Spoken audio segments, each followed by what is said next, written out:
Assalamualaikum warahmatullahi wabarakatuh. Kami perwakilan dari kelompok 6 dengan anggota kelompok saya sendiri, Amelia Firdiani Lestari, yang kedua, Baik Nadia Cahya Kencana Mentiri, yang ketiga, Daina Asri.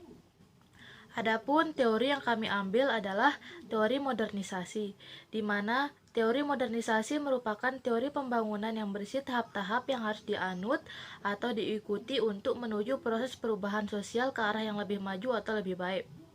Ada dua teori besar yang mempengaruhi teori modernisasi, yaitu teori evolusi dan teori fungsional.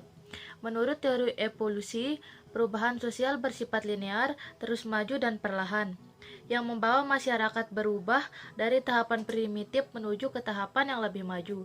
Sedangkan teori fungsional adalah kajian tentang pandangan sebagai sistem yang terdiri dari bagian yang saling terkait satu sama lain. Jadi asumsi teori modernisasi merupakan hasil dari konsep dari metafora, teori evolusi, dan teori fungsional. Adapun sejarah munculnya teori modernisasi lahir sekitar tahun 1950-an di Amerika Serikat sebagai wujud respon kaum intelektual atas Perang Dunia Kedua yang telah menyebabkan munculnya negara-negara dunia ketiga. Pada saat yang hampir bersamaan, Uni Soviet mencoba memperluas pengaruh politiknya di dunia sehingga mendorong Amerika Serikat untuk mengimbangi hal tersebut dengan pengaruhnya di dunia. Jadi, munculnya teori ini merupakan bentuk modal pembangunan untuk membantu negara dunia ketiga atau kelompok negara miskin dengan mempelajari permasalahan yang muncul pada negara tersebut. Oleh karena itu, teori modernisasi ini dapat dipahami sebagai sebuah upaya atau tindakan menuju perubahan dari kondisi sebelumnya. Selain upaya, modernisasi juga berarti proses yang memiliki tahapan dan waktu tertentu dan terukur.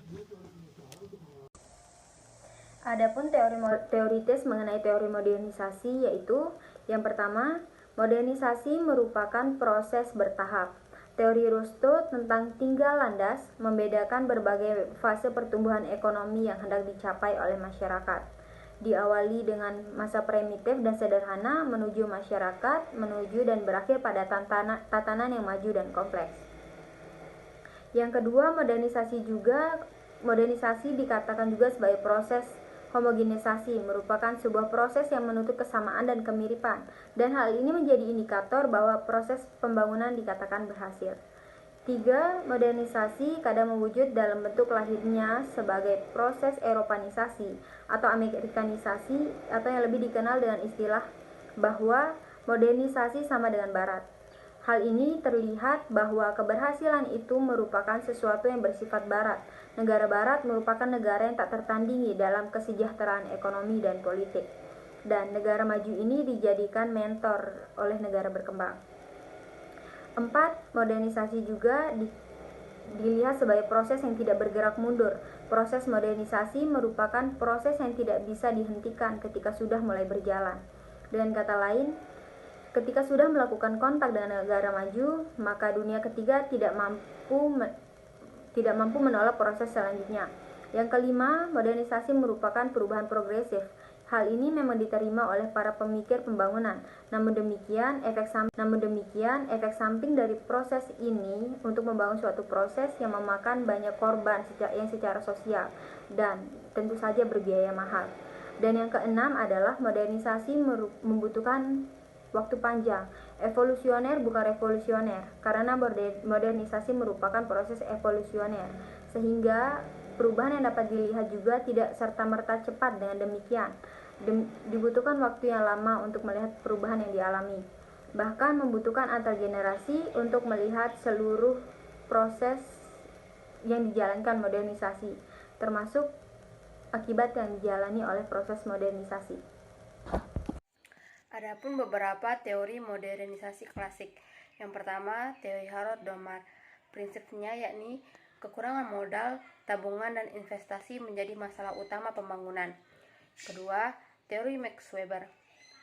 Teori Max Weber mempersoalkan masalah manusia yang dibentuk oleh nilai-nilai budaya di sekitarnya, terutama nilai-nilai agama.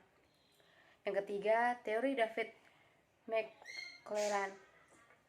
yang berisi kebutuhan atau dorongan untuk berprestasi, dan disingkat NH. Karena jika dalam suatu masyarakat ada yang memiliki NH yang tinggi, dapat diharapkan masyarakat tersebut akan menghasilkan pertumbuhan ekonomi yang tinggi. Yang keempat, teori Rostow. Ada 5 tahap pembangunan, yakni 1. Masyarakat tradisional, 2. Prakondisi untuk lepas landas, yang ketiga lepas landas, yang keempat bergerak ke kedewasaan, yang kelima teori Bert F. Hoselitz. Ada faktor non-ekonomi, yaitu 1. Pemasukan modal besar dan perbankan, yang kedua pemasokan tenaga ahli. Sekian presentasi dari kelompok kami, kurang lebihnya mohon maaf. Assalamualaikum warahmatullahi wabarakatuh.